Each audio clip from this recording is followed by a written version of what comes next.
Welcome to the Slop Farm. Enjoy the video. You start by signing into Pinterest and deciding how you'll use the stickers, print or digital matters. Once done, find the pin with the sticker and open it to full view. Make sure to check image resolution. Install or enable a browser extension or a reliable screenshot tool that captures full-size images. You do this to avoid low-res downloads and to simplify batch saves. After these steps, prepare a folder and naming scheme so your captures stay organized and accessible. You now extract the actual sticker image using developer tools or the extension. Inspect the image URL, then download the highest resolution file. Once done, isolate each sticker. If it's part of a collage, crop individually and keep the original aspect ratio to prevent distortion. Next, open the images in an editor to remove backgrounds and clean edges.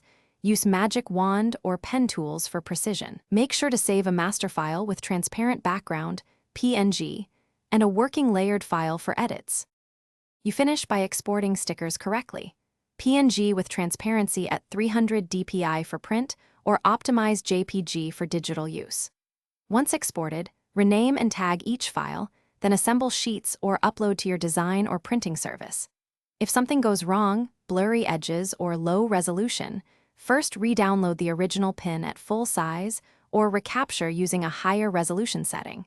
If background remnants remain, reopen the editor and refine masks. Finally, test one sticker output before batch printing or publishing. Thanks for watching.